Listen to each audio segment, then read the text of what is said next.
রাসূল আকরাম সাল্লাল্লাহু আলাইহি ওয়াসাল্লাম বলেন, তোমাদের মধ্যে আর আমার মধ্যে উপমা হলো ওই ব্যক্তির ন্যায় যে আগুন প্রজ্বলিত করলো, আগুন জ্বালাইলো। আগুন জ্বালানোর পরে চতুর্দিক দিয়ে পোকা মাকড় এসে হাজির। চতুর্দিক দিয়ে পোকা মাকড় লাফায়া লাফায়া আগুনের মধ্যে পড়ে আর মরে। লোকটা যতই সরায় দেওয়ার চেষ্টা করে পোকগুলা সরে না, বরং প্রতিযোগিতা দিয়ে আগুনের মধ্যে আইসা পড়ে, পুড়ে আর মরে। নবীজি বলেন, আমিও তোমাদের কোমর ধরে ধরে জাহান্নাম থেকে টেনে আনি, জাহান্নামের দিক থেকে টেনে আনি, কিন্তু তোমরা আমার হাত থেকে ছুটে পুনরায় জাহান্নামের দিকে ধাবিত হয়ে যাও। শুধু তাই না, রাসূলুল্লাহ সাল্লাল্লাহু আলাইহি ওয়াসাল্লামের উম্মতের প্রতি কত দরদ। উম্মতের দ্বারা আঘাত প্রাপ্ত হওয়ার পরেও নবীজি উম্মতের জন্য বদদোয়া করেন নাই। রাসূল আকরাম সাল্লাল্লাহু আলাইহি ওয়াসাল্লাম যখন মক্কা থেকে তিনি তায়েফে চলে গেলেন, মক্কার মানুষ নবীজির কথা মানে না, দ্বীনের দাওয়াত দেওয়ার জন্য চলে গেলেন তায়েফে। রাসূলুল্লাহ সাল্লাল্লাহু আলাইহি ওয়াসাল্লাম তায়েফে যাবার পর তায়েফের মানুষ দলে দলে নবীজিকে পাগল বলে বলে পাথর নিক্ষেপ করলো। নবীজির গায়ে যেই পাথর নিক্ষেপ করা হয়েছিল, পাথরগুলো ছোট না, বরং পাথরগুলো ছিল বড় বড় পাথর। সাথে সাথে পাথরগুলো ছিল ধারালো পাথর, যার কারণে পাথরের আঘাত নবীজির গায়ে লাগতো আর নবীজির গা ক্ষত বিক্ষত হয়ে যাইত। এত পরিমাণ পাথর নবীজির গায়ে লাগছে। আয়েশা সিদ্দিকা রাদিয়াল্লাহু তাআলা আনহা, নবীজির গায়ে একদিন পাথরের দাগ, উনি বুঝতে পারেন নাই। জিজ্ঞাসা করেন, ইয়া রাসূলুল্লাহ, আপনার গায়ে এইগুলো কিসের দাগ? কখনো কি বসন্ত হয়েছিল নাকি? নবীজি বলেন, না আয়েশা, আমার কখনো বসন্ত হয় নাই, ফক্স হয় নাই। তাইলে দাগগুলো কিসের? নবীজি বললেন, আয়েশা, আমি যখন দ্বীনের দাওয়াত দেওয়ার জন্য তায়েফে গিয়েছিলাম, তায়েফের মানুষ আমাকে বুঝে নাই, আমার কথাগুলো মেনে নেয় নাই। তারা আমাকে যেই পাথরগুলো নিক্ষেপ করেছিল, এই দাগগুলো হলো তাদের নিক্ষিপ্ত পাথরের দাগ, পাথরের আঘাতের দাগ। এর মানে কি বোঝা যায়? নবীজিকে পাথর মারছে বড় বড় এবং ধারালো। যদি কেউ বড় একটা পাথর মারে, গায়ে লাগলে ওই জায়গাটা থেতলে যাবে, ফেটে যাবে না, কেটে যাবে না। কিন্তু যদি বড় হয়, ধারালো হয়, লাগলে কাটবে, ক্ষত হবে, রক্ত বের হবে।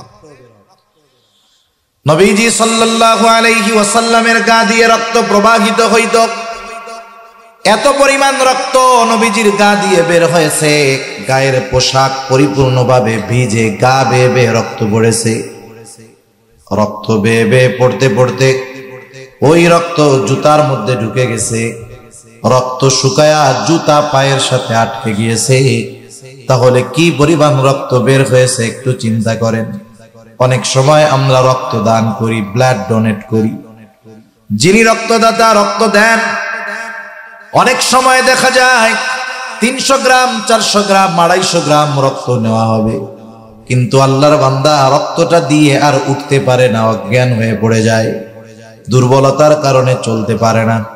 নবীজির গায়ে যখন আঘাত করা হতো, রক্ত প্রবাহিত পড়তো, নবীজি জমিনে পড়ে যাইতেন। হযরত যায়েদ রাদিয়াল্লাহু তাআলা আনহু একা ঠেকায়া পারেন না, তিনিও আঘাতপ্রাপ্ত হয়েছেন। নবীজি আবার উঠতেন, উঠে এক কথা যে তোমরা বলো লা ইলাহা ইল্লাল্লাহ তুফলিহু, সফল হয়ে যাইবা। এইভাবে চলতেছে বিকাল পর্যন্ত। আল্লাহ রাসূল সাল্লাল্লাহু আলাইহি ওয়াসাল্লাম প্রচন্ড দুর্বল হয়ে গেলেন। ক্লান্ত শ্রান্ত দেহ নিয়ে নবীজি পড়ন্ত বিকালে একটা আঙ্গুর বাগানের পাশে গিয়ে নবীজি একটু বিশ্রাম নিচ্ছেন। ইতিমধ্যে জিবরাইল আলাইহিস সালাম হাজির। জিবরাইল আলাইহিস সালাতু ওয়াস সালাম এসে বলে, ইয়া রাসূলুল্লাহ সাল্লাল্লাহু আলাইহি ওয়াসাল্লাম, এই কওম আপনার সাথে কেমন আচরণ করেছে আল্লাহ তাআলা সব জানেন। আজকে আমি একা আসি নাই, আল্লাহ তাআলা আমার সাথে নতুন আরেকজন ফেরেশতা পাঠিয়েছে, যে ইতিপূর্বে কখনো আপনার কাছে আসে নাই। নবীজি বলেন, এইবার ওই ফেরেশতা আমার সামনে আসলো, আমাকে সালাম দিল। সালাম দেওয়ার পরে বলে, ইয়া রাসূলুল্লাহ, এই কওম আপনার সাথে কেমন আচরণ করেছে আপনার মালিক সব জানেন, সব দেখেছেন। ইয়া রাসূলুল্লাহ, আল্লাহ তাআলা আমাকে আপনার নিকটে পাঠিয়েছেন আপনার আদেশ পালন করার জন্য। আপনি যদি নির্দেশ দেন এই অবাধ্য জাতিকে 2 পাহাড় দিয়ে এমন ভাবে পিষে দেওয়া হবে যে তারা পরিপূর্ণ নিশ্চিহ্ন হয়ে যাবে, এখানে যে একটা জনবসতি ছিল তার কোনো চিহ্ন অবশিষ্ট থাকবে না। আপনি যদি শুধু নির্দেশ দেন তাইলে হবে। রাসূল আকরাম সাল্লাল্লাহু আলাইহি ওয়াসাল্লাম এই সুযোগ পাওয়ার পরেও কি করছেন? আমরা হইলে কি করতাম? আমরা তো প্রতিশোধ পরায়ণ। আমরা কি বলেন না, প্রতিশোধ পরায়ণ। আমরা 20 বছর আগের ছোটখাটো বিষয়ের প্রতিশোধ নেওয়ার সুযোগ পাইলেও সেটা ছাড় দেই না। চিন্তা করি, এখন আমার খুব পাওয়ার, 20 বছর আগে ওই লোক আমার দিকে চোখ বড় করে তাকাইছিল, আজকে আমার পাওয়ার আছে, ওর চোখ 2টাই উঠাইয়া দিলাম। করে না এরকম? ছোট ছোট বিষয় নিয়ে বড় বড় প্রতিশোধ মানুষ নিয়ে বসতেছে, চিন্তাই করে না।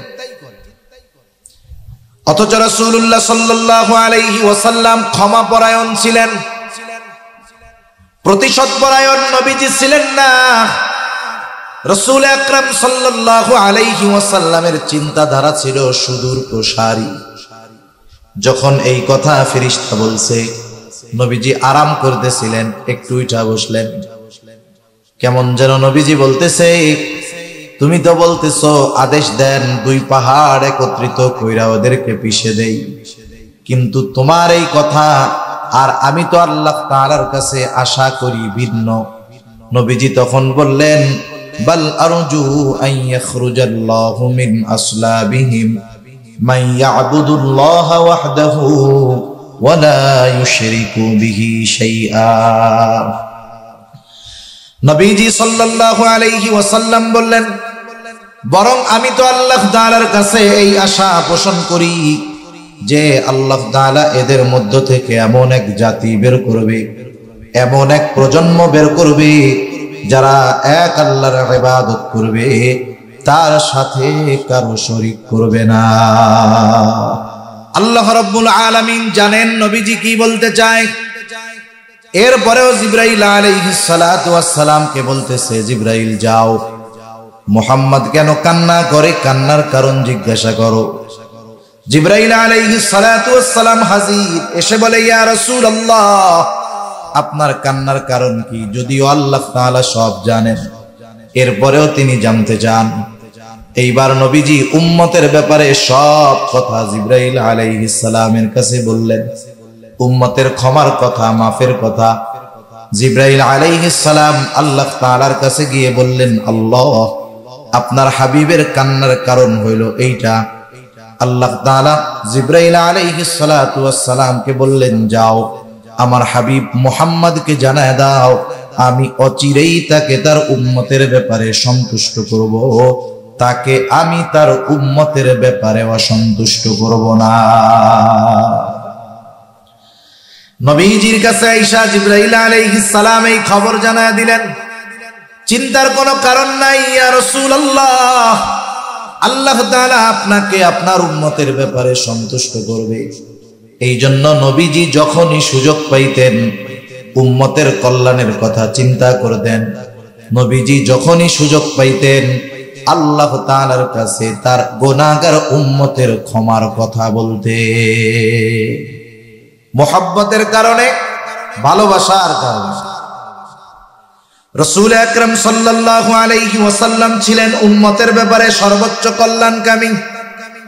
এই জন্য কোন জিনিস উম্মতের জন্য কল্যাণকর, কোন সময় কল্যাণকর, কোন জায়গায় কল্যাণকর, নবীজি এই বিষয়গুলো খেয়াল রাখতেন। হাদিসের মধ্যে আসছে, নবীজি সাল্লাল্লাহু আলাইহি ওয়াসাল্লাম বলেন, আল্লাহ তাআলা প্রত্যেকটা নবীকে এক একটা স্পেশাল দোয়া করার সুযোগ দিয়েছে এবং ওই দোয়াটা কবুল করার প্রতিশ্রুতি আল্লাহ তাআলা দিয়েছেন। সব নবী দুনিয়ায় তার উম্মতের ব্যাপারে ওই দোয়া করে ফেলছে, আর ওই দোয়াটা আমি সংরক্ষণ করে রেখেছি। কিয়ামতের দিন আমার উম্মত যখন বিপদে পড়ে যাবে, মুসিবতে পড়ে যাবে, ওই দোয়াটাকে আমি সুপারিশ হিসাবে ওই দিন আমার উম্মতের জন্য আমি ওই দোয়াটা করব। নবীজি জানেন যে দুনিয়ায় এই দোয়াটা করার চাইতে আখিরাতে কাজে লাগবে বেশি, এই জন্য দুনিয়াতে না কইরা আল্লাহ নবী আখিরাতের জন্য ওইটারে জমায়ে রাখছেন। রাসূল আকরাম সাল্লাল্লাহু আলাইহি ওয়াসাল্লাম উম্মতের পথভ্রষ্টতার কারণে নবীজি চিন্তিত হয়ে যাইতেন, দ্বীনের উপরে না আসার কারণে নবীজি চিন্তিত হয়ে যাইতেন। নবীজি যখন প্রাথমিক দিকে মক্কার কাফেরদের মধ্যে দাওয়াত দেন, যদিও কাদের মধ্যে দাওয়াত দেন, তথাপি কাফেররাও নবীজিকে ভালো মতো চিনে, নবীজিও তাদেরকে চিনেন। কোন অপরিচিত পরিবেশে গিয়ে উনি দাওয়াত দিয়েছেন বিষয়টা এমন নয়, বরং মক্কার মানুষেরা নবীজির 40 বছরের হায়াত সম্পর্কে জানে। তাদের সামনে নবীজির শৈশব, কৈশোর, যৌবন অতিবাহিত হয়েছে। তারা জানে মুহাম্মদ কেমন মানুষ, মুহাম্মাদের চরিত্র কেমন, মক্কার কারা খুব ভালো মতো জানে। এই জন্যই তো মক্কারা আমার আপনার নবীজি নবুয়ত প্রাপ্ত হওয়ার আগেই ওই মক্কার কাফেরেরা আমার আপনার নবীজির চরিত্র মাধুরীতে সন্তুষ্ট হয়ে নবীজির উপাধি দিয়েছে আল আমিন, আস-সাদিক, সত্যবাদী, আমানতদার। ওই সত্যবাদী আমানতদার মানুষটা যখন ওই মক্কার কাফেরদের কাছে গিয়ে চিরন্তন সত্যের দাওয়াত দেওয়া শুরু করলেন, মক্কার কাফেররা নবীজির দাওয়াত গ্রহণ করেন না। নবীজি চিন্তিত যে এরা যতই আমার কাছের মানুষ হোক না কেন, যতই আপনজন প্রিয়জন হোক না কেন, এরা যদি কোনো উপায় নাই এদের ঠিকানা হয়ে যাবে জাহান্নাম। নবীজি চিন্তিত হয়ে গেছে, চিন্তা পেরেশানিতে খাওয়া দাওয়া কমে যায়, স্বাভাবিক বিষয়। রাসূল আকরাম সাল্লাল্লাহু আলাইহি ওয়াসাল্লাম চিন্তায় খাওয়া দাওয়া কমায় দিয়েছেন, অসুস্থ হয়ে গেছেন। অসুস্থতার মাত্রা এতটা বেশি, আল্লাহ তাআলা ওহী নাযিল করে বলেন, লাআল্লাকা বাখিউন নাফসাকা আল্লা ইয়াকুনু মুমিনিন। আল্লাহ রাব্বুল আলামিন বলেন, তারা ঈমান না আনার কারণে আপনি হয়তো নিজেকে নিজে নিঃশেষ করে দিবেন, আপনি নিজেকে মৃত্যু মুখে ঠেলে দিচ্ছেন তারা ঈমান না আনার কারণে। এতটুকুর দ্বারা এটা বোঝা যায় তার উম্মত যখন দ্বীনের কথা মানে না, ঈমানের পথে আসে না, নবীজি মুহাব্বতের কারণে কতটা চিন্তিত পেরেশান, যে নিজেই অসুস্থ হয়ে গেছেন আর নবীজির অসুস্থতার কথা আল্লাহ তাআলা জানায়া দিতেছে। সন্তান অবাধ্য হইলে মা বাবা চিন্তায় অসুস্থ হয়ে যায় না?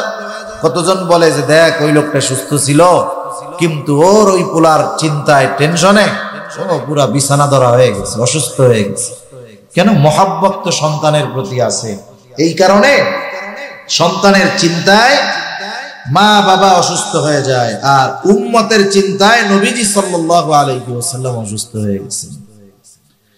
রাসূল আকরাম সাল্লাল্লাহু আলাইহি ওয়াসাল্লাম বলেন, তোমাদের মধ্যে আর আমার মধ্যে উপমা হলো ওই ব্যক্তির ন্যায় যে আগুন প্রজ্বলিত করলো, আগুন জ্বালাইলো, আগুন জ্বালানোর পরে চতুর্দিক দিয়ে পোকা মাকড় এসে হাজির। চতুর্দিক দিয়ে পোকা মাকড় লাফায়া লাফায়া আগুনের মধ্যে পড়ে আর মরে। লোকটা যতই সরায় দেওয়ার চেষ্টা করে পোকগুলা সরে না, বরং প্রতিযোগিতা দিয়ে আগুনের মধ্যে আইসা পড়ে, পুড়ে আর মরে।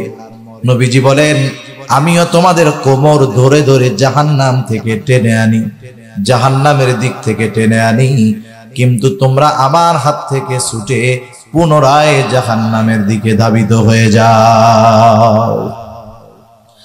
শুধু তাই না, রাসূলুল্লাহ সাল্লাল্লাহু আলাইহি ওয়াসাল্লামের উম্মতের প্রতি কত দরদ।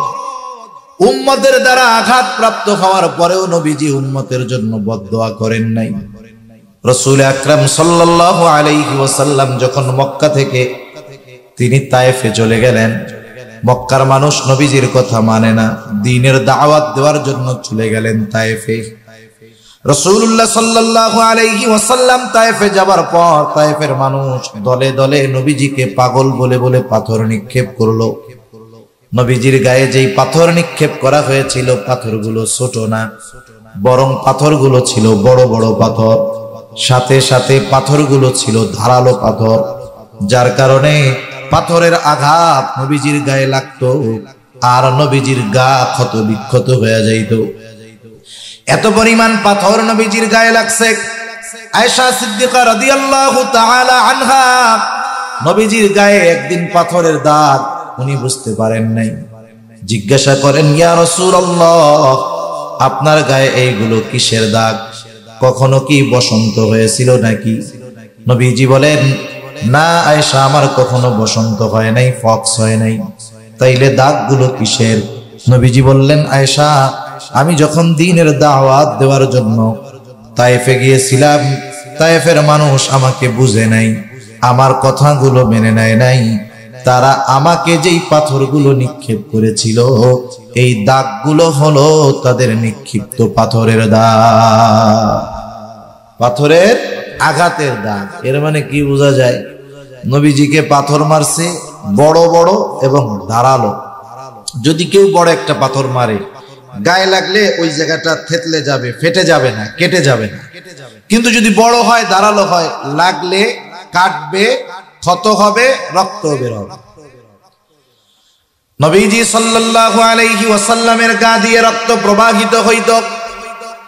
এত পরিমাণ রক্ত নবীজির গা দিয়ে বের হয়েছে, গায়ের পোশাক পরিপূর্ণভাবে ভিজে, গা বেয়ে বেয়ে রক্ত পড়েছে। রক্ত বেয়ে বেয়ে পড়তে পড়তে ওই রক্ত জুতার মধ্যে ঢুকে গেছে, রক্ত শুকায়া জুতা পায়ের সাথে আটকে গিয়েছে। তাহলে কি পরিমাণ রক্ত বের হয়েছে একটু চিন্তা করেন। অনেক সময় আমরা রক্ত দান করি, ব্লাড ডোনেট করি। যিনি রক্তদাতা রক্ত দেন, অনেক সময় দেখা যায় 300 গ্রাম, 400 গ্রাম, 250 গ্রাম রক্ত নেওয়া হবে, কিন্তু আল্লাহর বান্দা রক্তটা দিয়ে আর উঠতে পারে না, অজ্ঞান হয়ে পড়ে যায়, দুর্বলতার কারণে চলতে পারে না। নবীজির গায়ে যখন আঘাত করা হতো, রক্ত প্রবাহিত পড়তো, নবীজি জমিনে পড়ে যাইতেন। হযরত যায়েদ রাদিয়াল্লাহু তাআলা আনহু একা ঠেকায়া পারেন না, তিনিও আঘাতপ্রাপ্ত হয়েছেন। নবীজি আবার উঠতেন, উঠে এক কথা যে তোমরা বলো লা ইলাহা ইল্লাল্লাহ তুফলিহু, সফল হয়ে যাইবা। এইভাবে চলতেছে বিকাল পর্যন্ত। আল্লাহ রাসূল সাল্লাল্লাহু আলাইহি ওয়াসাল্লাম প্রচন্ড দুর্বল হয়ে গেলেন, ক্লান্ত শ্রান্ত দেহ নিয়ে নবীজি পড়ন্ত বিকালে একটা আঙ্গুর বাগানের পাশে গিয়ে নবীজি একটু বিশ্রাম নিচ্ছেন। ইতিমধ্যে জিবরাইল আলাইহিস সালাম হাজির। জিবরাইল আলাইহিস সালাতু ওয়াস সালাম এসে বলে, ইয়া রাসূলুল্লাহ সাল্লাল্লাহু আলাইহি ওয়াসাল্লাম, এই কওম আপনার সাথে কেমন আচরণ করেছে আল্লাহ তাআলা সব জানেন। আজকে আমি একা আসি নাই, আল্লাহ তাআলা আমার সাথে নতুন আরেকজন ফেরেশতা পাঠিয়েছে, যে ইতিপূর্বে কখনো আপনার কাছে আসে নাই।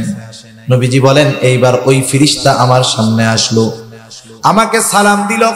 সালাম দেওয়ার পরে বলে, ইয়া রাসূলুল্লাহ, এই কওম আপনার সাথে কেমন আচরণ করেছে আপনার মালিক সব জানেন, সব দেখেছেন।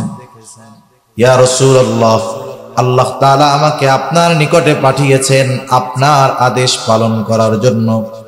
আপনি যদি নির্দেশ দেন, এই অবাধ্য জাতিকে 2 পাহাড় দিয়ে এমন ভাবে পিষে দেওয়া হবে যে তারা পরিপূর্ণ নিশ্চিহ্ন হয়ে যাবে। এখানে যে একটা জনবসতি ছিল তার কোনো চিহ্ন অবশিষ্ট থাকবে না। আপনি যদি শুধু নির্দেশ দেন তাইলে হবে। রাসূল আকরাম সাল্লাল্লাহু আলাইহি ওয়াসাল্লাম এই সুযোগ পাওয়ার পরেও কি করছেন? আমরা হইলে কি করতাম? আমরা তো প্রতিশোধ পরায়ণ। আমরা কি বলেন না, প্রতিশোধ পরায়ণ। আমরা 20 বছর আগের ছোটখাটো বিষয়ের প্রতিশোধ নেওয়ার সুযোগ পাইলেও সেটা ছাড় দেই না। চিন্তা করি, এখন আমার খুব পাওয়ার, 20 বছর আগে ওই লোক আমার দিকে চোখ বড় করে তাকাইছিল, আজকে আমার পাওয়ার আছে, ওর চোখ দুইটাই উঠাইয়া দিলাম। করে না এরকম? ছোট ছোট বিষয় নিয়ে বড় বড় প্রতিশোধ মানুষ নিয়ে বসতেছে, চিন্তাই করে না। অথচ রাসূলুল্লাহ সাল্লাল্লাহু আলাইহি ওয়াসাল্লাম ক্ষমাপরায়ণ ছিলেন। প্রতিশোধপরায়ণ নবীজি ছিলেন না। রাসূল আকরাম সাল্লাল্লাহু আলাইহি ওয়াসাল্লামের চিন্তাধারা ছিল সুদূর প্রসারী। যখন এই কথা ফেরেশতা বলছে, নবীজি আরাম করতেছিলেন, একটু উঠা বসলেন। কেমন যেন নবীজি বলতেছে, তুমি তো বলতেছো আদেশ দেন দুই পাহাড় একত্রিত কইরা ওদেরকে পিষে দেই, কিন্তু তোমার এই কথা আর আমি তো আল্লাহ তাআলার কাছে আশা করি ভিন্ন। নবীজি তখন বললেন, বাল আরজু আন ইয়াখরুজাল্লাহু মিন আসলাবিহিম মান ইয়াবুদুল্লাহ ওয়াহদাহু ওয়া লা ইউশরিকু বিহি শাইআ। নবীজি সাল্লাল্লাহু আলাইহি ওয়াসাল্লাম বললেন, বরং আমি তো আল্লাহ তাআলার কাছে এই আশা পোষণ করি যে আল্লাহ তাআলা এদের মধ্য থেকে এমন এক জাতি বের করবে, এমন এক প্রজন্ম বের করবে যারা এক আল্লাহর ইবাদত করবে, তার সাথে কারো শরীক করবে না।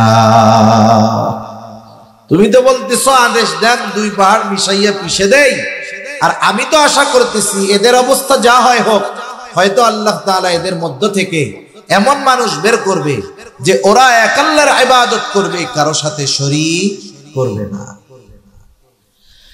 নবীজি সাল্লাল্লাহু আলাইহি ওয়াসাল্লামের কিয়ামত পর্যন্ত যত উম্মত আসবে তাদের প্রতি ভালোবাসার নিদর্শন নবীজি রেখে গেছেন।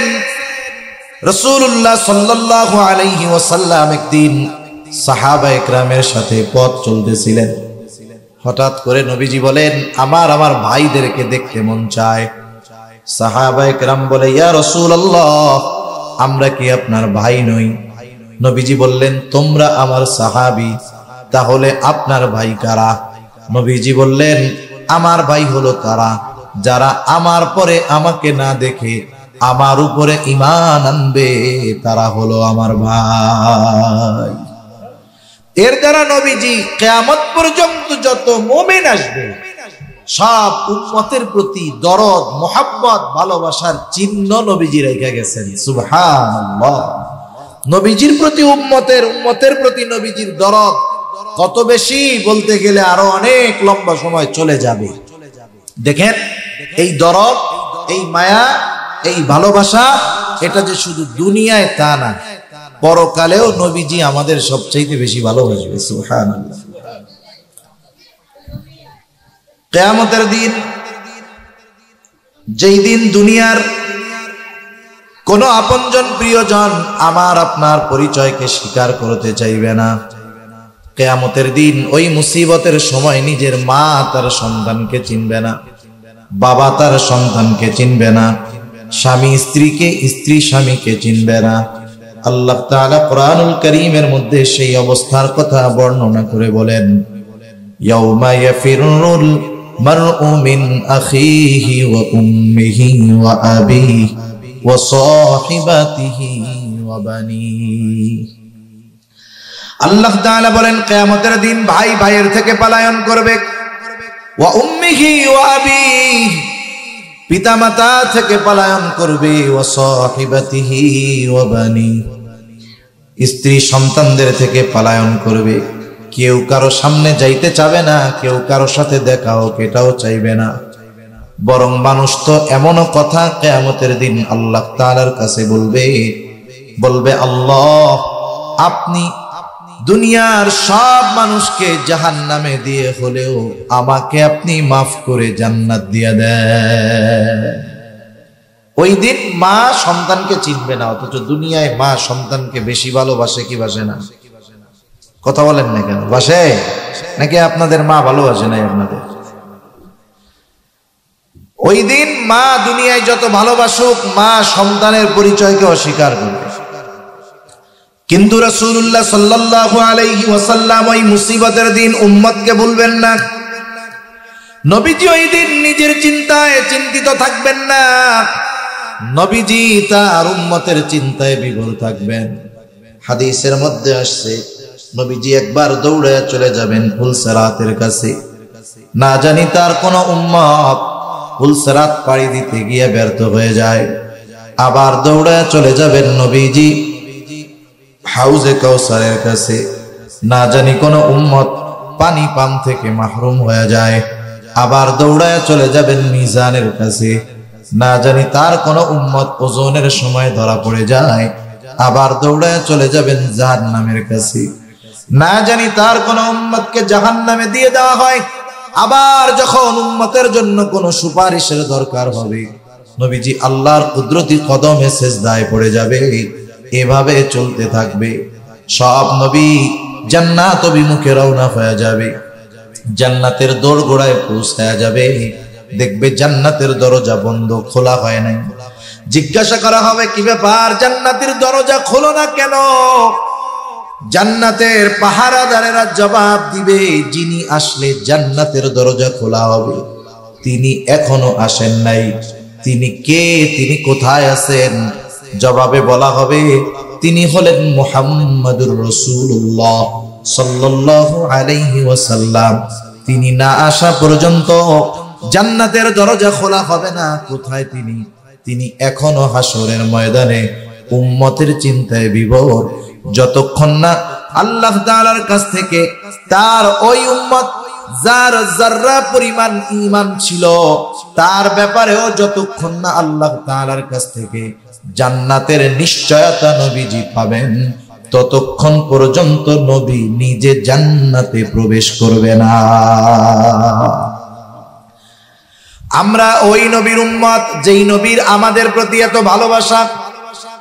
এ ভালোবাসার গভীরতা কত বেশি যে উম্মতের প্রতি নবীজির ভালোবাসার স্বয়ং সাক্ষ্য দিয়েছেন আল্লাহ। কে দিয়েছেন বলেন? অনেক সময় সাক্ষীকে এর উপরে কথাটাকে গ্রহণ করা হয়। মনে করেন একজন একটা কথা বলতেছে, ভাই এই কাজটা আমি করেছি। এখন বলে না, তুমি যে করছো তোমার সাক্ষীকে, অথবা করো নাই তোমার সাক্ষীকে। আপনি যদি রাস্তার থেকে একজনকে দৈরাই না বলেন যে এই লোক আমার পক্ষে সাক্ষী, বলবে ধর বেড়া, রাস্তায় ভবঘুরের মতো ঘুরে বেড়ায়, ওর সাক্ষীর কোনো দাম আছে? ওর সাক্ষর কোনো দাম আছে? সরা, ওরে যদি আরো সাক্ষী হিসাবে উপস্থাপন করো, তোমার কথা যাও বিশ্বাস করতো তাও আর কেউ বিশ্বাস করবে না। কিন্তু আপনি যদি আপনাদের এলাকার সম্মানিত একজন মুত্তাকি পরহেজগার ব্যক্তির সাক্ষী হিসাবে দাঁড় করান, উনি যদি বলে হ্যাঁ ওই কাজটা উনি করেছে অথবা করে নাই, বলেন তো তার কথা গ্রহণ করা হবে কিনা? এ সাক্ষীর সাক্ষ্য বিশ্বাস করা হবে। আমাদের যে নবীজি ভালোবাসেন, সর্বোচ্চ ভালোবাসা, এ ভালোবাসার সাক্ষী দিয়েছেন কে? একটু জোরে বলেন। আল্লাহর নাম বলতে কষ্ট হয় নাকি? আমার মাইকে কথা বলতে জান বের হয়ে যাইতেছে, আমি বুঝতেছি কি হইতেছে আমার। এই জন্য আপনারা একটু জোরে বললেন, মাইকওয়ালা কষ্ট দিয়া দিল আমার।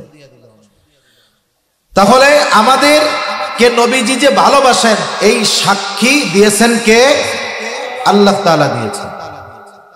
আল্লাহ রাব্বুল আলামিন বলেন, লাকাদ জাআকুম রাসূলুম মিন আনফুসিকুম আজিজুন আলাইহি মা আনিতুম হারিসুন আলাইকুম বিল মুমিনিনা রাউফুর রহিম।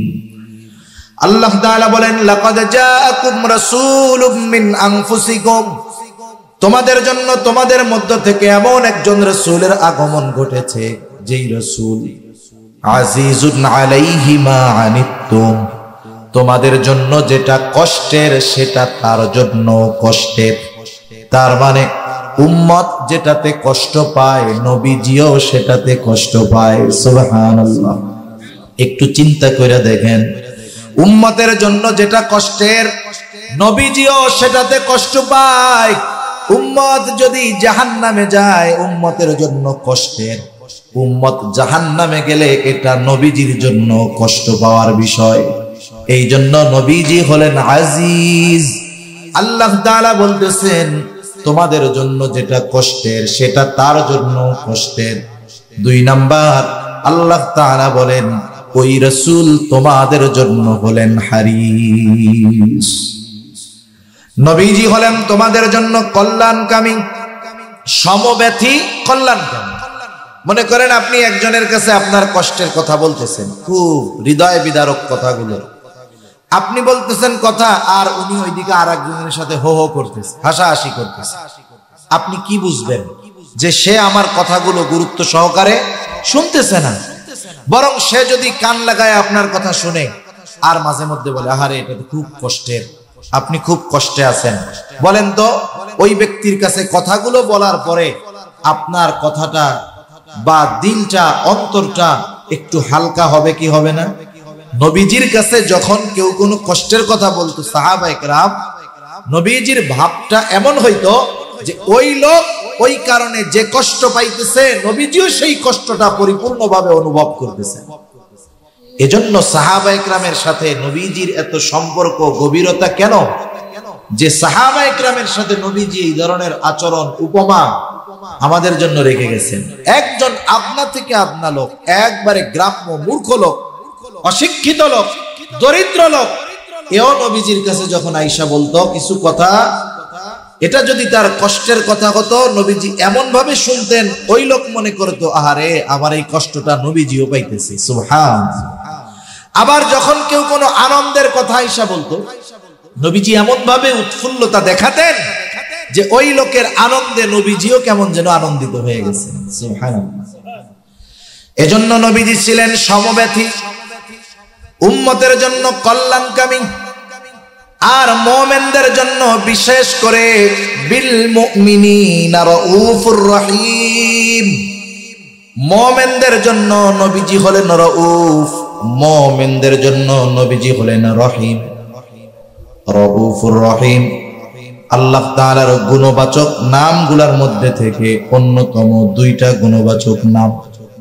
দুনিয়ার কোন মাখলুক রাউফ হতে পারে না, দুনিয়ার কোন মাখলুক রহিম হতে পারে না, কিন্তু আল্লাহ তাআলা আমার আপনার প্রতি, উম্মতের প্রতি নবীজির কত দরদ, এই দরদের বিষয়টা বুঝাতে গিয়ে আল্লাহ তাআলা নিজের শানে যেই শব্দ, ওই শব্দটা আল্লাহ তাআলা তার হাবিবের শানে ব্যবহার করেছে। আল্লাহ তাআলা বলতেছে শোনো, এমন রাসূল যেই রাসূল মুমিনদের জন্য রাউফ, অতি সদয় পরম দয়ালু মুমিনদের জন্য। এ কথার দ্বারা কি বোঝা যায়? মুমিন যে তার উম্মতকে কত মহব্বত করেন, ভালোবাসেন, এই ভালোবাসা দুনিয়ার কোন ক্যালকুলেটর দিয়ে হিসাব করা যাবে না। এই ভালোবাসা কত গভীর, কত বেশি, এই ভালোবাসার স্বয়ং সাক্ষী দিলেন কে? এর দ্বারা একথা সুস্পষ্ট যে নবীজি আমাদেরকে কল্পনাতীত ভালোবাসেন। এখন স্বাভাবিক মানুষের যুক্তি কি বলে? যে আমাকে ভালোবাসবে তার প্রতি ভালোবাসা থাকার দরকার আছে না নাই? উনি আমাদেরকে ভালোবাসেন, এটা তো বড় এক নিয়ামত, শুকরিয়া আদায় করার দরকার। মাল্লাম ইয়াশকুরিন্নাস ফালাম ইয়াশকুরিল্লাহ। যে মানুষের কৃতজ্ঞতা প্রকাশ করে না সে আল্লাহরও কৃতজ্ঞতা প্রকাশ করে না। এখন আমাদের কাজ কি? নবীজিকে ভালোবাসা, ঠিক না বলেন? নবীজি মা বাবার চাইতে বেশি ভালোবাসে না কম ভালোবাসে? তাইলে নবীজিকে আমাদের কি মা বাবার চাইতে বেশি ভালোবাসতে হবে না কম ভালোবাসতে হবে? বলেন তো, আমরা আমাদের নিয়ে যত চিন্তিত তার চাইতে নবীজি বেশি চিন্তিত না কম চিন্তিত? এটা মনে রাখেন। আমরা আমাদের ব্যাপারে যত চিন্তিত, আমরা নিজের ব্যাপারে যত চিন্তিত, তার চাইতে নবীজি আমাদের ব্যাপারে বেশি চিন্তিত। সুবহান। এখন সেই নবীর প্রতি আমাদের জীবনের চাইতে বেশি ভালোবাসা থাকার দরকার আছে না নাই? আরে মা বাবার প্রতি ভালোবাসা আপ ডাউন হওয়ার সুযোগ আছে। মা বাবার প্রতি ভালোবাসা বাড়বে, কিন্তু মা বাবা যদি আল্লাহর নাফরমানি করে ভালোবাসা কমবে। যদি প্রয়োজনে বাবার বিরুদ্ধে অস্ত্র ধারণ করতে হয় দিনের কারণে, অস্ত্র ধারণ করতে হবে। সাহাবায়ে কেরাম দেখায় গেছে, ঠিক কিনা বলেন? উপমা উদাহরণ আছে, বুড়ি বুড়ি ঘটনা আছে, বলার সুযোগ নাই। মোট কথা হলো, কিন্তু নবীর প্রতি ভালোবাসা ডাউন হওয়ার কোনো সুযোগ নাই। এটা শুধু কি হতে হবে? আপ হতে হবে, মাইনাস হওয়ার কোনো সুযোগ নাই। ওয়ে নাই, একটাই পথ, নবীজিকে ভালোবাসতেই হবে। কারণ নবীজির ভালোবাসার সম্পৃক্ততা ঈমানের সাথে। কিসের সাথে বলে? ঈমানের সাথে। ভালোবাসার সাথে ঈমানের সংযোগ, এজন্য এই ভালোবাসা কমানোর সুযোগ নাই। এ কথা নবীজিও বলেন, লা ইউমিনু আহাদুকুম হাত্তা আকুনা আহাব্বা ইলাইহি মিন ওয়ালিদিহি ওয়া ওয়ালাদিহি ওয়ান নাসি আজমাইন।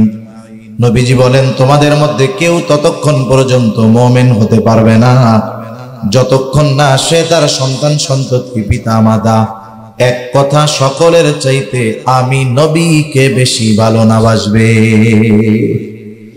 তাহলে মুমিন যদি হতে হয় এক কথায় সকলের চাইতে নিজের জীবনের চাইতেও নবীজিকে বেশি ভালোবাসতে হবে। এখন নবীজিকে তো আমরা সামনে পাই নাই, সাহাবায়ে কেরাম নবীজিকে সামনে পেয়েছেন বিদায় ভালোবাসার উপমা রেখে গিয়েছেন। আবু বকর সিদ্দিক নবীজির কথায় নবীজির ভালোবাসায় নিজের ঘরের সব সম্পদ আইনা নবীজির কাছে পেশ করেছেন। হযরত তালহা উহুদের ময়দানে নবীজি যখন গর্তের মধ্যে পড়ে গিয়েছে, নবীজি মাথা উঠায়, উপর দিয়ে তীর যায়, বর্ষা যায়। হযরত তালহা নিজের বুকটাকে নবীজির জন্য ঢাল বানায় দিয়েছে। কিন্তু আমরা তো নবীজিকে সামনে পাই নাই, তাহলে নবীজিকে সর্বোচ্চ ভালোবাসার উপমা আমরা কেমনে দেখাবো এই বিষয়টাও নবীজি আমাদের জানায় গিয়েছে। নবীজিকে ভালোবাসার পদ্ধতি নবীজি বলে দিয়েছেন। সেই জন্য আমরা নিজেরা যদি পদ্ধতি বানাই ওই পদ্ধতি গ্রহণযোগ্য হবে না। নবীজিকে ভালোবাসার পদ্ধতি নবীজি জানায় দিয়া বলেন, মান আহাব্বা সুন্নতি ফাকাদ আহাব্বানি ওয়া মান আহাব্বানি কানা মাই ফিল জান্নাহ। নবীজি বলেন, যে আমার সুন্নাতকে ভালোবাসলো সে আমি নবীকে ভালোবাসলো, আমি নবীকে যে ভালোবাসলো সে আমি নবীর সাথে জান্নাতে অবস্থান করবে। আমরা নবীর সাথে জান্নাতে থাকতে চাই না? চাই। কে না চায়? সাহাবায়ে কেরাম যখন শুনছেন যে যাকে ভালোবাসে তার সাথে অবস্থান করবে, এর চাইতে বেশি খুশি ওনারা আর হন নাই এই কথা শুনা। হযরত আনাস রাদিয়াল্লাহু তাআলা আনহু থেকে বর্ণিত, এক গ্রাম্য সাহাবী আয়েশা নবীজিকে প্রশ্ন করছে মাতাসাহ। তার প্রশ্নের ভাবে নবীজি তার প্রশ্নের জবাব না দিয়ে উল্টা তাকে প্রশ্ন করেছে, মা আ'দাত্তা লাহা, তুমি যে কিয়ামতের জন্য অপেক্ষা করতেছো, কিয়ামত কখন আসবে বলতেছো, তুমি কিয়ামতের জন্য কি প্রস্তুতি নিয়েছো? লোকটা গ্রাম্য মানুষ, সহজ সরল উত্তর, আমি আল্লাহ এবং তার রাসূলকে ভালোবাসি। নবীজি দেখলেন এই লোকের কথার জবাবের মধ্যে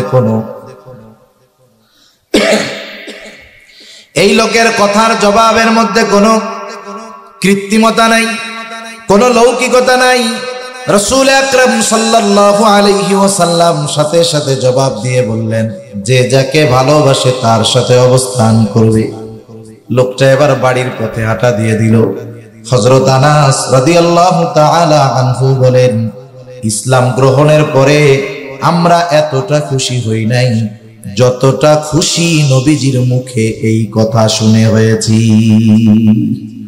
তিনি বলেন, আমি আল্লাহ এবং তার রাসূলকে ভালোবাসি, আমি আবু বকর ওমর রাদিয়াল্লাহু তাআলা আনহুমাকে ভালোবাসি, যদিও তাদের মতো আমল করতে পারি নাই, তবে আমি এই ব্যাপারে আশা করি জান্নাতে আমি রাসূলুল্লাহ সাল্লাল্লাহু আলাইহি ওয়াসাল্লাম, আবু বকর এবং ওমর রাদিয়াল্লাহু তাআলা আনহুমার সঙ্গী হতে পারবো। ভালোবাসার কারণে। কিসের কারণে? ভালোবাসার কারণে। এখন নবীর সাথে যে জান্নাতে গিয়ে থাকতে হবে, থাকতে হলে তো জান্নাতে যাওয়া লাগবে নাকি? জান্নাতে না গেলে তো আর সাথে থাকা যাবে না।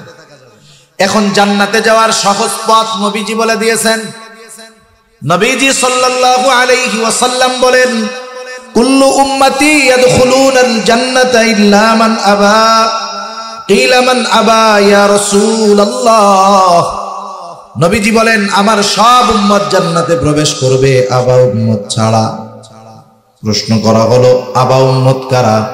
নবীজি বললেন, মান আতাআনি দাখালাল জান্নাহ ওয়া মান আসানি ফাকাদ আবা।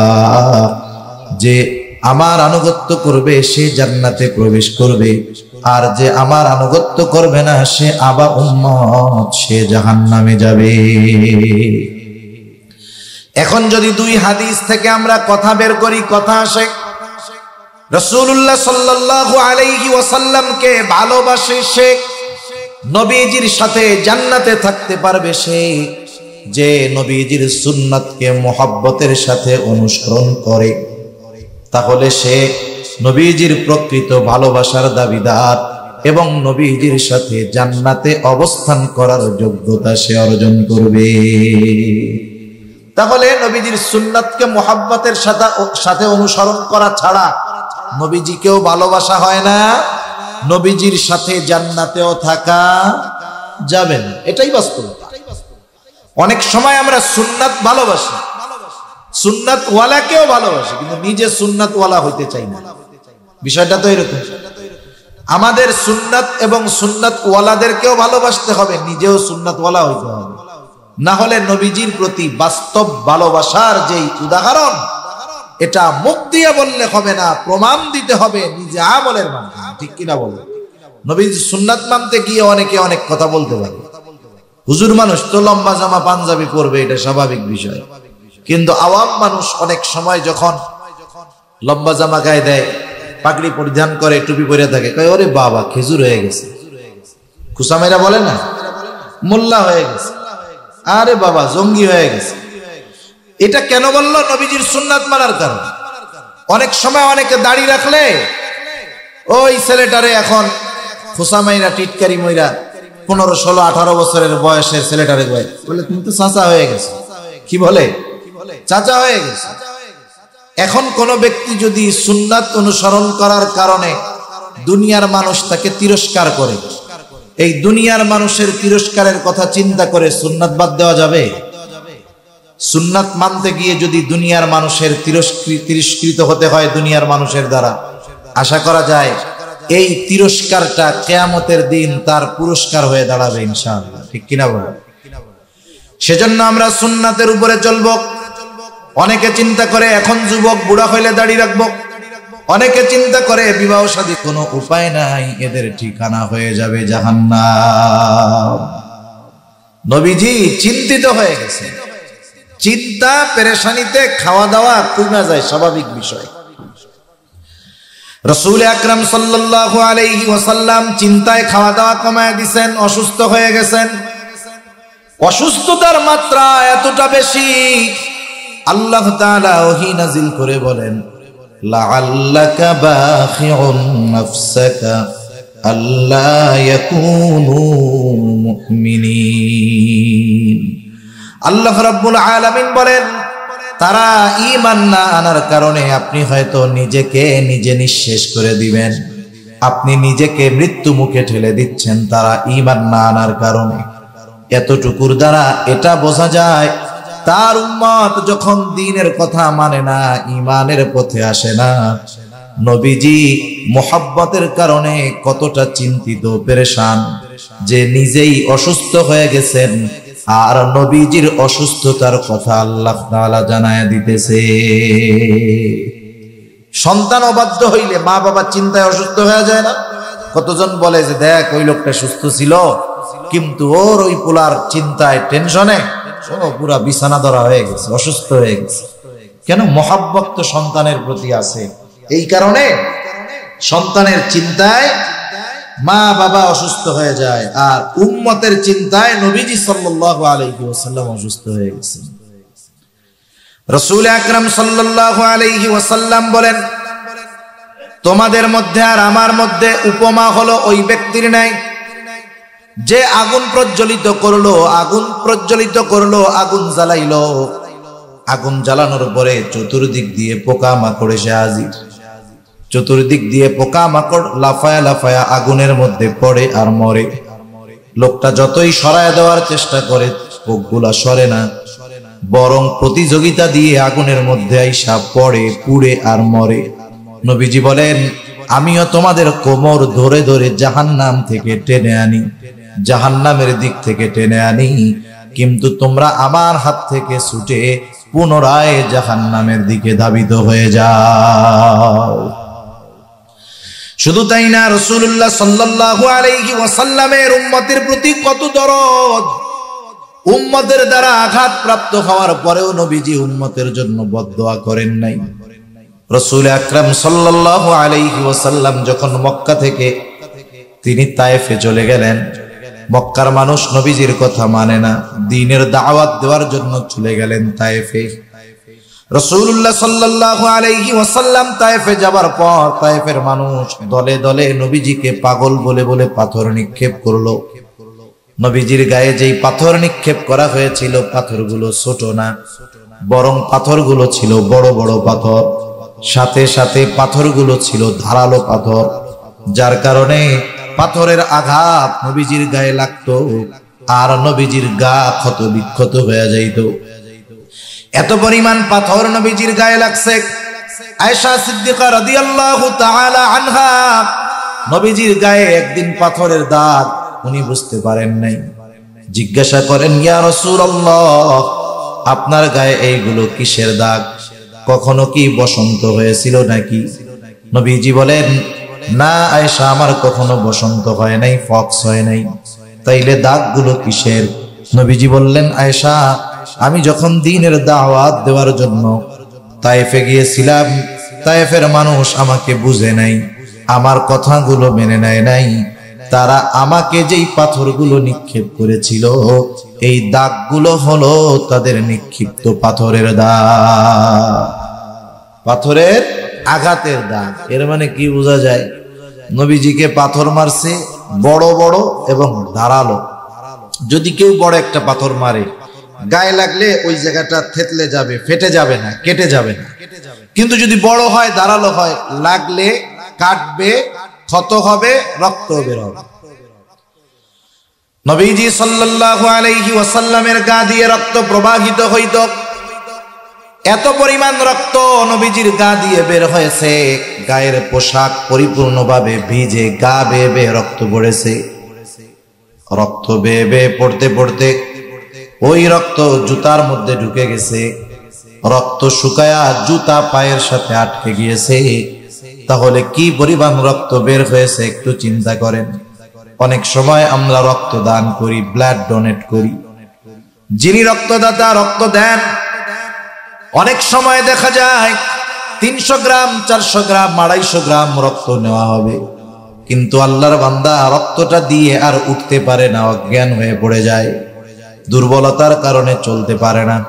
নবীজির গায়ে যখন আঘাত করা হতো, রক্ত প্রবাহিত পড়তো, নবীজি জমিনে পড়ে যাইতেন। হযরত যায়েদ রাদিয়াল্লাহু তাআলা আনহু একা ঠেকায়া পারেন না, তিনিও আঘাতপ্রাপ্ত হয়েছেন।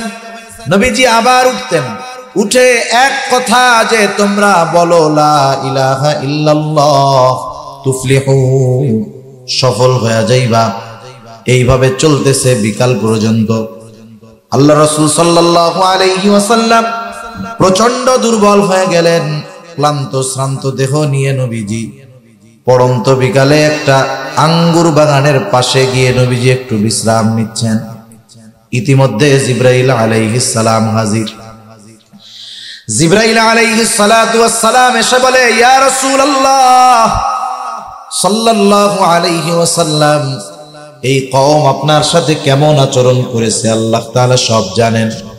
আজকে আমি একা আসি নাই, আল্লাহ তাআলা আমার সাথে নতুন আরেকজন ফেরেশতা পাঠিয়েছে, যে ইতিপূর্বে কখনো আপনার কাছে আসে নাই।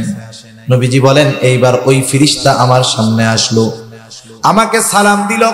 সালাম দেওয়ার পরে বলে, ইয়া রাসূলুল্লাহ, এই কওম আপনার সাথে কেমন আচরণ করেছে আপনার মালিক সব জানেন, সব দেখেছেন। ইয়া রাসূলুল্লাহ, আল্লাহ তাআলা আমাকে আপনার নিকটে পাঠিয়েছেন আপনার আদেশ পালন করার জন্য। আপনি যদি নির্দেশ দেন, এই অবাধ্য জাতিকে 2 পাহাড় দিয়ে এমন ভাবে পিষে দেওয়া হবে যে তারা পরিপূর্ণ নিশ্চিহ্ন হয়ে যাবে। এখানে যে একটা জনবসতি ছিল তার কোনো চিহ্ন অবশিষ্ট থাকবে না। আপনি যদি শুধু নির্দেশ দেন তাইলে হবে। রাসূল আকরাম সাল্লাল্লাহু আলাইহি ওয়াসাল্লাম এই সুযোগ পাওয়ার পরেও কি করছেন? আমরা হইলে কি করতাম? আমরা তো প্রতিশোধ পরায়ণ। আমরা কি বলেন না, প্রতিশোধ পরায়ণ। আমরা 20 বছর আগের ছোটখাটো বিষয়ের প্রতিশোধ নেওয়ার সুযোগ পাইলেও সেটা ছাড় দেই না। চিন্তা করি, এখন আমার খুব পাওয়ার, 20 বছর আগে ওই লোক আমার দিকে চোখ বড় করে তাকাইছিল, আজকে আমার পাওয়ার আছে, ওর চোখ দুইটাই উঠাইয়া দিলাম। করে না এরকম? ছোট ছোট বিষয় নিয়ে বড় বড় প্রতিশোধ মানুষ নিয়ে বসতেছে, চিন্তাই করে না। অথচ রাসূলুল্লাহ সাল্লাল্লাহু আলাইহি ওয়াসাল্লাম ক্ষমা পরায়ণ ছিলেন, প্রতিশোধ পরায়ণ নবীজি ছিলেন না। রাসূল আকরাম সাল্লাল্লাহু আলাইহি ওয়াসাল্লামের চিন্তাধারা ছিল সুদূর প্রসারী। যখন এই কথা ফেরেশতা বলছে, নবীজি আরাম করতেছিলেন, একটু উঠা বসলেন। কেমন যেন নবীজি বলতেছে, তুমি তো বলতেছো আদেশ দেন দুই পাহাড় একত্রিত কইরা ওদেরকে পিষে দেই, কিন্তু তোমার এই কথা আর আমি তো আল্লাহ তাআলার কাছে আশা করি ভিন্ন। নবীজি তখন বললেন, বাল আরজু আন ইয়াখরুজাল্লাহু মিন আসলাবিহিম মান ইয়াবুদুল্লাহ ওয়াহদাহু ওয়া লা ইউশরিকু বিহি শাইআ। নবীজি সাল্লাল্লাহু আলাইহি ওয়াসাল্লাম বললেন, বরং আমি তো আল্লাহ তাআলার কাছে এই আশা পোষণ করি যে আল্লাহ তাআলা এদের মধ্য থেকে এমন এক জাতি বের করবে, এমন এক প্রজন্ম বের করবে যারা এক আল্লাহর ইবাদত করবে, তার সাথে কারো শরীক করবে না। তুমি তো বলতেছো আদেশ দেন দুই পাহাড় মিশাইয়া পিষে দেই, আর আমি তো আশা করতেছি এদের অবস্থা যা হয় হোক, হয়তো আল্লাহ তাআলা এদের মধ্য থেকে এমন মানুষ বের করবে যে ওরা এক আল্লাহর ইবাদত করবে, কারো সাথে শরীক করবে না। নবীজি সাল্লাল্লাহু আলাইহি ওয়াসাল্লামের কিয়ামত পর্যন্ত যত উম্মত আসবে তাদের প্রতি ভালোবাসার নিদর্শন নবীজি রেখে গেছেন। রাসূলুল্লাহ সাল্লাল্লাহু আলাইহি ওয়াসাল্লাম একদিন সাহাবায়ে কেরামের সাথে পথ চলতেছিলেন। হঠাৎ করে নবীজি বলেন, আমার ভাইদেরকে দেখতে মন চায়। সাহাবায়ে কেরাম বলে, ইয়া রাসূলুল্লাহ, আমরা কি আপনার ভাই নই? নবীজি বললেন, তোমরা আমার সাহাবী, তাহলে আপনার ভাই কারা? নবীজি বললেন, আমার ভাই হলো তারা যারা আমার পরে আমাকে না দেখে আমার উপরে ঈমান আনবে, তারা হলো আমার ভাই। এর দ্বারা নবীজি কিয়ামত পর্যন্ত যত মুমিন আসবে সব উম্মতের প্রতি দরদ, মোহাব্বত, ভালোবাসার চিহ্ন নবীজি রেখে গেছেন। সুবহানাল্লাহ। নবীজির প্রতি উম্মতের প্রতি নবীজির দরদ কত বেশি বলতে গেলে আরো অনেক লম্বা সময় চলে যাবে। দেখেন, এই দরদ, এই মায়া, এই ভালোবাসা, এটা যে শুধু দুনিয়ায় তা না, পরকালেও নবীজি আমাদের সবচাইতে বেশি ভালোবাসবে। সুবহানাল্লাহ। কিয়ামতের দিন, যেই দিন দুনিয়ার কোন আপনজন প্রিয়জন আমার আপনার পরিচয়কে স্বীকার করতে চাইবে না, কিয়ামতের দিন ওই মুসিবতের সময় নিজের মা তার সন্তানকে চিনবে না, বাবা তার সন্তানকে চিনবে না, স্বামী স্ত্রীকে, স্ত্রী স্বামীকে চিনবে না। আল্লাহ তাআলা কোরআনুল কারীমের মধ্যে সেই অবস্থার কথা বর্ণনা করে বলেন, ইয়াউমা ইয়াফিরুল মারউ মিন আখিহি ওয়া উম্মিহি ওয়া আবিহি ওয়া সাহিবাতিহি ওয়া বানিহি। আল্লাহ তাআলা বলেন, কিয়ামতের দিন ভাই ভাইয়ের থেকে পলায়ন করবে, ওয়া উম্মিহি ওয়া আবিহি, পিতামাতা থেকে পলায়ন করবে, ওয়া সাহিবাতিহি ওয়া বানিহি, স্ত্রী সন্তানদের থেকে পলায়ন করবে। কেউ কারো সামনে যাইতে চাবে না, কেউ কারো সাথে দেখা হোক এটাও চাইবে না। বরং মানুষ তো এমনও কথা কিয়ামতের দিন আল্লাহ তাআলার কাছে বলবে, আল্লাহ, আপনি দুনিয়ার সব মানুষকে জাহান্নামে দিয়ে হলেও আমাকে আপনি মাফ করে জান্নাত দিয়ে দেন। ওই দিন মা সন্তানকে চিনবে না, অথচ দুনিয়ায় মা সন্তানকে বেশি ভালোবাসে কি বাসে না? কথা বলেন না কেন? বাসে নাকি আপনাদের মা ভালোবাসে নাই আপনাদের? ওই দিন মা দুনিয়ায় যত ভালোবাসুক, মা সন্তানের পরিচয়কে অস্বীকার করবে। কিন্তু রাসূলুল্লাহ সাল্লাল্লাহু আলাইহি ওয়াসাল্লাম ওই মুসিবতের দিন উম্মতকে বলবেন না। নবীজি ওই দিন নিজের চিন্তায় চিন্তিত থাকবেন না, নবীজি তার উম্মতের চিন্তায় বিভোর থাকবেন। হাদিসের মধ্যে আসছে, নবীজি একবার দৌড়ে চলে যাবেন ফুলসিরাতের কাছে। না জানি তার কোন উম্মত পুলসিরাত পাড়ি দিতে গিয়ে ব্যর্থ হয়ে যায়, আবার দৌড়ায় চলে যাবেন নবীজি হাউজে কাউসারের কাছে। না জানি কোন উম্মত পানি পান থেকে মাহরুম হয়ে যায়, আবার দৌড়ায় চলে যাবেন মিজানের কাছে। না জানি তার কোন উম্মত ওজনের সময় ধরা পড়ে যায়, আবার দৌড়ায় চলে যাবেন জাহান্নামের কাছে। না জানি তার কোন উম্মতকে জাহান্নামে দিয়ে দেওয়া হয়, আবার যখন উম্মতের জন্য কোন সুপারিশের দরকার হবে, নবীজি আল্লাহর কুদরতি কদমে সেজদায় পড়ে যাবে। এভাবে চলতে থাকবে। সব নবী জান্নাত অভিমুখে রওনা হয়ে যাবে, জান্নাতের দোরগোড়ায় পৌঁছায়া যাবে। দেখবে জান্নাতের দরজা বন্ধ, খোলা হয় নাই। জিজ্ঞাসা করা হবে, কি ব্যাপার, জান্নাতের দরজা খোলো না কেন? জান্নাতের পাহারাদারেরা জবাব দিবে, যিনি আসলে জান্নাতের দরজা খোলা হবে তিনি এখনো আসেন নাই। তিনি কে, তিনি কোথায় আছেন? জবাবে বলা হবে, তিনি হলেন মুহাম্মাদুর রাসূলুল্লাহ সাল্লাল্লাহু আলাইহি ওয়াসাল্লাম। তিনি না আসা পর্যন্ত জান্নাতের দরজা খোলা হবে না। কোথায় তিনি?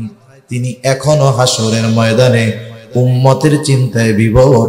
যতক্ষণ না আল্লাহ তাআলার কাছ থেকে তার ওই উম্মত যার যাররা পরিমাণ ঈমান ছিল তার ব্যাপারেও যতক্ষণ না আল্লাহ তাআলার কাছ থেকে জান্নাতের নিশ্চয়তা নবীজি পাবেন, ততক্ষণ পর্যন্ত নবী নিজে জান্নাতে প্রবেশ করবে না।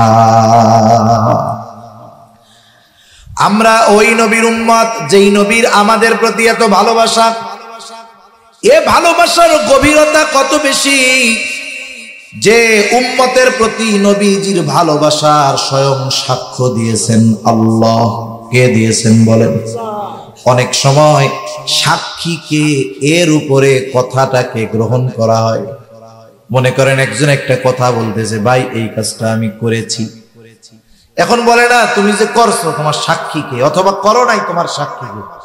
আপনি যদি রাস্তার থেকে একজনকে দৈরাই না বলেন যে এই লোক আমার পক্ষে সাক্ষী, বলবে ধর বেড়া, রাস্তায় ভবঘুরের মতো ঘুরে বেড়ায়, ওর সাক্ষীর কোনো দাম আছে? ওর সাক্ষর কোনো দাম আছে?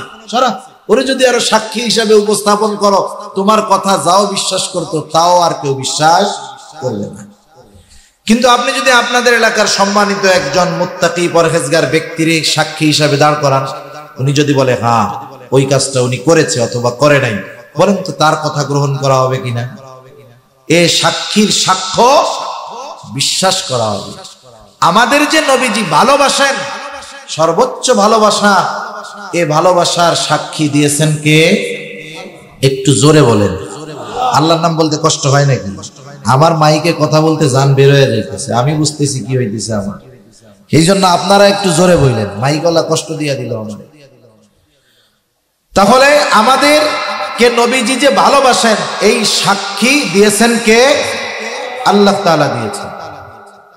আল্লাহ রাব্বুল আলামিন বলেন, লাকাদ জাআকুম রাসূলুম মিন আনফুসিকুম আজিজুন আলাইহি মা আনিতুম হারিসুন আলাইকুম বিল মুমিনিনা রাউফুর রহিম। আল্লাহ তাআলা বলেন, লাকাদ জাআকুম রাসূলুম মিন আনফুসিকুম, তোমাদের জন্য তোমাদের মধ্য থেকে এমন একজন রাসূলের আগমন ঘটেছে যেই রাসূল আজিজুন আলাইহি মা আনিতুম, তোমাদের জন্য যেটা কষ্টের সেটা তার জন্য কষ্টের। তার মানে উম্মত যেটাতে কষ্ট পায় নবীজিও সেটাতে কষ্ট পায়। সুবহানাল্লাহ। একটু চিন্তা করে দেখেন, উম্মতের জন্য যেটা কষ্টের নবীজিও সেটাতে কষ্ট পায়। উম্মত যদি জাহান্নামে যায় উম্মতের জন্য কষ্টের, উম্মত জাহান্নামে গেলে এটা নবীজির জন্য কষ্ট পাওয়ার বিষয়। এই জন্য নবীজি হলেন আজিজ। আল্লাহ তাআলা বলতেছেন তোমাদের জন্য যেটা কষ্টের সেটা তার জন্য কষ্টের। 2 নাম্বার, আল্লাহ তাআলা বলেন ওই রাসূল তোমাদের জন্য হলেন হারিস। নবীজি হলেন তোমাদের জন্য কল্যাণকামী, সমব্যথী কল্যাণকামী। মনে করেন আপনি একজনের কাছে আপনার কষ্টের কথা বলতেছেন, খুব হৃদয় বিদারক কথাগুলো। আপনি বলতেছেন কথা আর উনি ওইদিকে আর একজনের সাথে হো হো করতেছে, হাসাহাসি করতেছে। আপনি কি বুঝবেন যে সে আমার কথাগুলো গুরুত্ব সহকারে শুনতেছে না, বরং সে যদি কান লাগায় আপনার কথা শুনে আর মাঝে মধ্যে বলে আহারে এটা তো খুব কষ্টের, আপনি খুব কষ্টে আছেন, বলেন তো ওই ব্যক্তির কাছে কথাগুলো বলার পরে আপনার কথাটা বা দিলটা, অন্তরটা একটু হালকা হবে কি হবে না? নবীজির কাছে যখন কেউ কোনো কষ্টের কথা বলতো সাহাবায়ে কেরাম, নবীজির ভাবটা এমন হইতো যে ওই লোক ওই কারণে যে কষ্ট পাইতেছে নবীজিও সেই কষ্টটা পরিপূর্ণভাবে অনুভব করতেছে। এজন্য সাহাবায়ে কেরামের সাথে নবীজির এত সম্পর্ক, গভীরতা কেন? যে সাহাবায়ে কেরামের সাথে নবীজি এই ধরনের আচরণ, উপমা আমাদের জন্য রেখে গেছেন। একজন আপনা থেকে আপনা লোক, একবারে গ্রাম্য মূর্খ লোক, অশিক্ষিত লোক, দরিদ্র লোক, এও নবীজির কাছে যখন আয়েশা বলতো কিছু কথা, এটা যদি তার কষ্টের কথা হতো নবীজি এমন ভাবে শুনতেন, ওই লোক মনে করতো আহারে আমার এই কষ্টটা নবীজিও পাইতেছে, সুবহানাল্লাহ।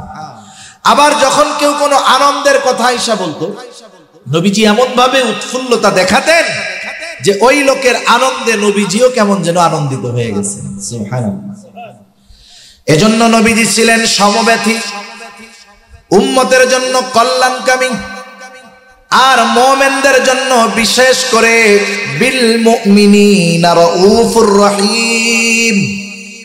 মুমিনদের জন্য নবীজি হলেন রাউফ, মুমিনদের জন্য নবীজি হলেন রহিম, রাউফুর রহিম। আল্লাহ তাআলার গুণবাচক নামগুলোর মধ্যে থেকে অন্যতম দুইটা গুণবাচক নাম।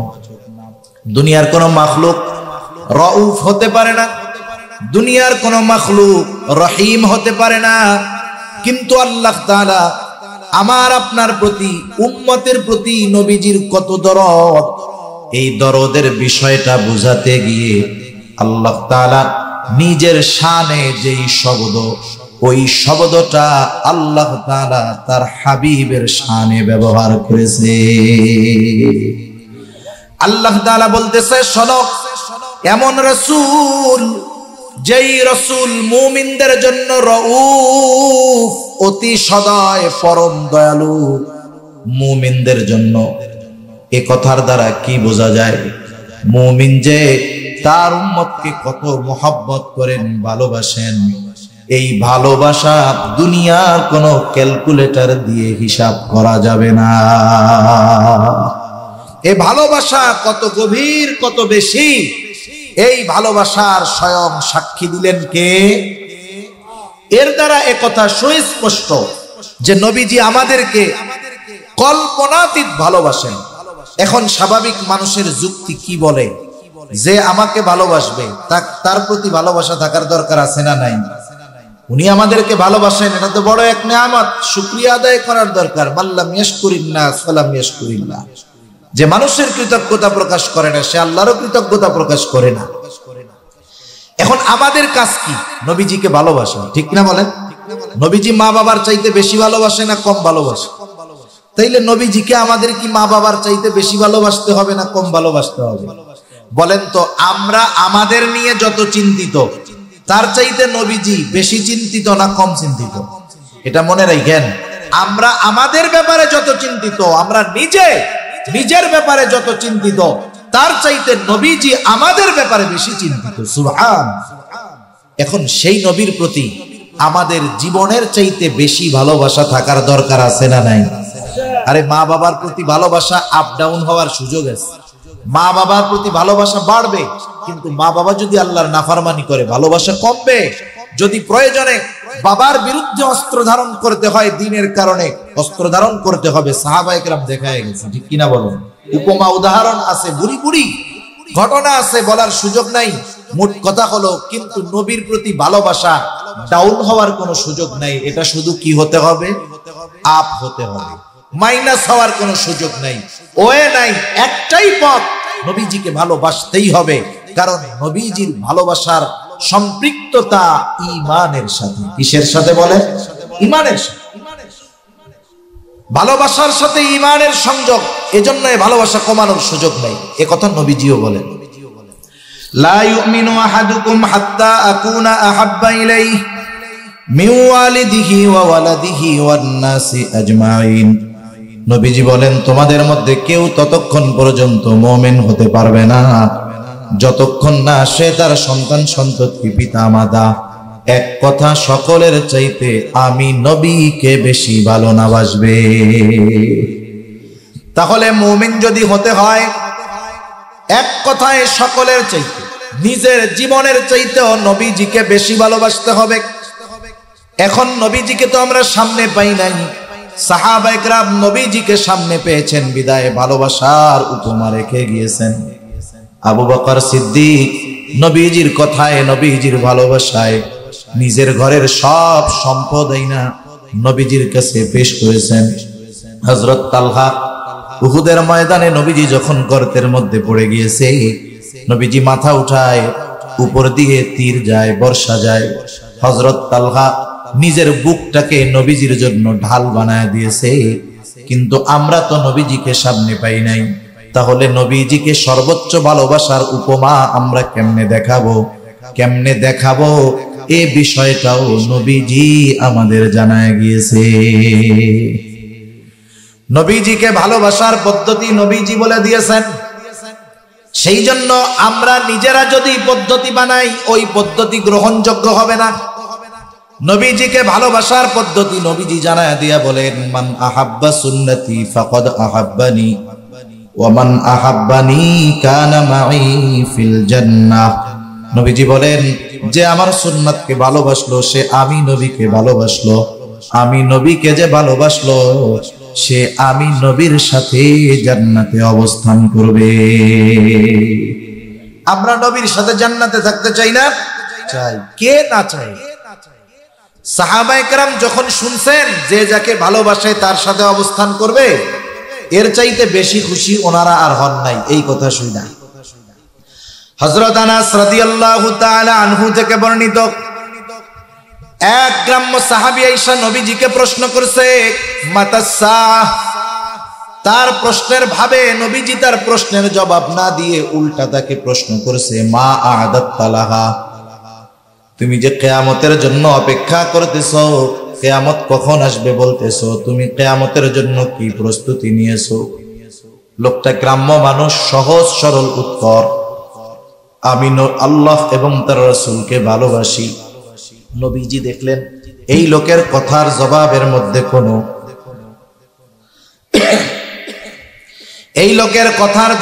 মধ্যে কোনো কৃত্রিমতা নাই, কোনো লৌকিকতা নাই। রাসূল আকরাম সাল্লাল্লাহু আলাইহি ওয়াসাল্লাম সাথে সাথে জবাব দিয়ে বললেন, যে যাকে ভালোবাসে তার সাথে অবস্থান করবে। লোকটা এবার বাড়ির পথে হাঁটা দিয়ে দিল।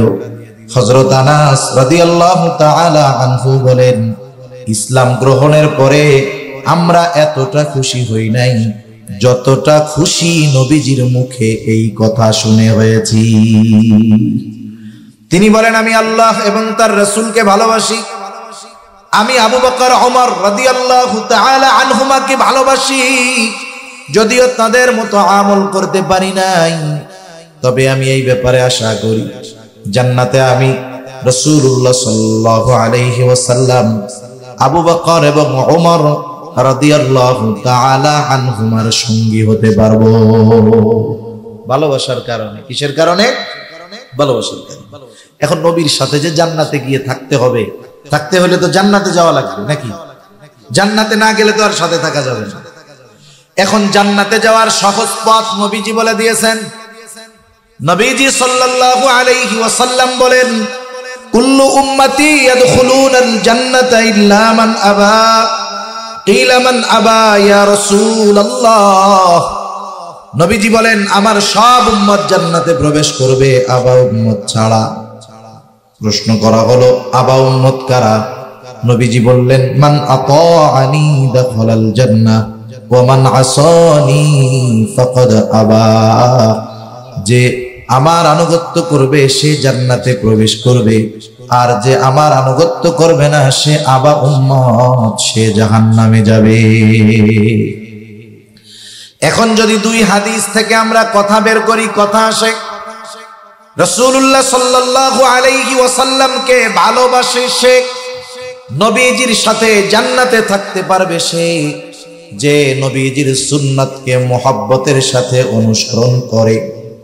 তাহলে সে নবীজির প্রকৃত ভালোবাসার দাবিদার এবং নবীজির সাথে জান্নাতে অবস্থান করার যোগ্যতা সে অর্জন করবে।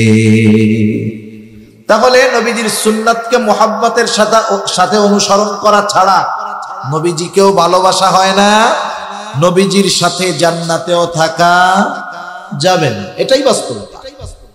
অনেক সময় আমরা সুন্নাত ভালোবাসি, সুন্নাত ওয়ালাকেও ভালোবাসি, কিন্তু নিজে সুন্নাত ওয়ালা হইতে চাই না। বিষয়টা তো এরকম। আমাদের সুন্নাত এবং সুন্নাত ওয়ালাদেরকেও ভালোবাসতে হবে, নিজেও সুন্নাত ওয়ালা হইতে হবে। না হলে নবীজির প্রতি বাস্তব ভালোবাসার যেই উদাহরণ, এটা মুখ দিয়ে বললে হবে না, প্রমাণ দিতে হবে নিজে আমলের মাধ্যমে। ঠিক কিনা বলে? নবীজির সুন্নাত মানতে গিয়ে অনেকে অনেক কথা বলতে পারে। হুজুর মানুষ তো লম্বা জামা পাঞ্জাবি পরবে, এটা স্বাভাবিক বিষয়। কিন্তু আওয়াম মানুষ অনেক সময় যখন লম্বা জামা গায়ে দেয়, পাগড়ি পরিধান করে, টুপি পরে থাকে, কয় ওরে বাবা খেজুর হয়ে গেছে। খুসামেরা বলে না, মোল্লা হয়ে গেছে। এটা কেন বললো? নবীজির সুন্নাত মানার কারণে। অনেক সময় অনেকে দাড়ি রাখলে ওই ছেলেটারে এখন খুসামাইরা টিটকারি মইরা 15, 16, 18 বছরের বয়সের ছেলেটারে বলে তুমি তো চাচা হয়ে গেছে। কি বলে? চাচা হয়ে গেছে। এখন কোন ব্যক্তি যদি সুন্নাত অনুসরণ করার কারণে দুনিয়ার মানুষ তাকে তিরস্কার করে, এই দুনিয়ার মানুষের তিরস্কারের কথা চিন্তা করে সুন্নাত বাদ দেওয়া যাবে? সুন্নাত মানতে গিয়ে যদি দুনিয়ার মানুষের তিরস্কৃত হতে হয় দুনিয়ার মানুষের দ্বারা, আশা করা যায় এই তিরস্কারটা কিয়ামতের দিন তার পুরস্কার হয়ে দাঁড়াবে ইনশাআল্লাহ। ঠিক কিনা বলো? সেজন্য আমরা সুন্নাতের উপরে চলবো। অনেকে চিন্তা করে এখন যুবক, বুড়া হইলে দাড়ি রাখবো। অনেকে চিন্তা করে বিবাহ শাদী নিয়ে যাওয়া হয়, জানাজা শেষ আবার লাশটাকে নিয়ে যাওয়া হয় কবরস্থানে। এইবার কবরের মধ্যে দুই আল্লাহর বান্দা নামেন, উপর থেকে লাশটাকে সুন্দরভাবে নিচে ধরায়া দেওয়া হয়। এই যে যখন লাশকে কবরে রাখা হয়, এই সময় একটা দোয়া পড়া হয়। বলেন তো সেই দোয়াটা কি? জানা আছে আপনাদের? জানা আছে? মাথা নাড়েন কেন? মুখ দিয়ে কথা কইতে পারেন না? জানা আছে নেই? কি দোয়া পড়ে বলেন তো? এই তো মাশাআল্লাহ সবাই জানেন। বিসমিল্লাহি ওয়া আলা মিল্লাতি রাসূলিল্লাহ। মারা গেলে, আমি মারা গেলে আমার ক্ষেত্রেও পড়া হবে। যেই মারা যাক পড়া হবে। যদি খালি নামটা মুসলমান থাকে তার ক্ষেত্রেই এই দোয়াটা পড়া হবে। আজীবন দোয়াটা আমরা পড়লাম, আমাদেরকেও কইরা কবরে রাখবে। কিন্তু এই দোয়ার একটা সারমর্ম আছে, এটা আমরা কখনো বুঝি না। এই দোয়ার মধ্যে কি বলি? মূলত শাব্দিক অর্থটা রাখেন, মূলত কথাটা কি বলি? বলি আল্লাহ আপনার নামে এমন এক ব্যক্তিকে এখন কবরস্থ করতেছি যে আপনার রাসূলের মিল্লাত তথা সুন্নাতের উপরে গোটা জীবন অতিবাহিত করেছে। সে গোটা হায়াত সুন্নাতের উপরে চলছে, রাসূলের মিল্লাতের উপরে চলছে, অর্থাৎ রাসূলের সুন্নাতের উপরে চলছে। রাসূলের সুন্নাতের উপরেই সে মরছে এবং ওই সুন্নাত অবস্থায় তাকে আমরা কবরস্থ করতেছি। হায় আল্লাহ আপনার নামে। এখন বলেন তো, দেখা গেল যাকে এই দোয়া পড়ে কবরে রাখা হলো, মুনতাসির মামুনরেও এই দোয়া পড়ে কবরে রাখবে, রাখবে না? এখন গোটা জীবন যারা সুন্নাত মানে নাই, সুন্নাতের উপরে চলে নাই, তাকে যখন এই দোয়া পড়ে কবরে রাখা হবে, বলেন তো তার ক্ষেত্রে দোয়াটা সত্য হবে নাকি মিথ্যা হবে? নিঃসন্দেহে মিথ্যা। নিজের কাছে নিজে প্রশ্ন করবেন, একটু বাড়িতে গিয়ে ফিকির করবেন, আমি তো সুন্নাত মানি না, সুন্নাতের উপরে চলি না। আগামী দিন যদি মারা যাই, আমাকেও এই দোয়া পড়ে কবরে রাখা হবে, কিন্তু ওই দোয়াটা আমার ক্ষেত্রে সত্য হবে নাকি মিথ্যা হবে? এটা একটু একাকী নিরিবিলি চিন্তা করবেন। যদি বাস্তবে কথার সাথে তার সূরাতের মিল হয় তাহলে তো কামিয়াব, আর যদি কথার সাথে সূরাতের মিল না হয় তাহলে অনন্তকালের ওই দীর্ঘ সফর শুরু হবে তার মিথ্যা দিয়ে, ঠিক কিনা? এজন্য আমরা নবীজির ভালোবাসা সুন্নাত অনুসরণের মাধ্যমে প্রমাণ দিব ইনশাআল্লাহ। আল্লাহ সুবহানাহু ওয়া তাআলা আমাদের সবাইকে যথাযথভাবে সুন্নাতের অনুসারী হওয়ার তৌফিক আল্লাহ তাআলা দান করুন। সকলে বলি আমিন।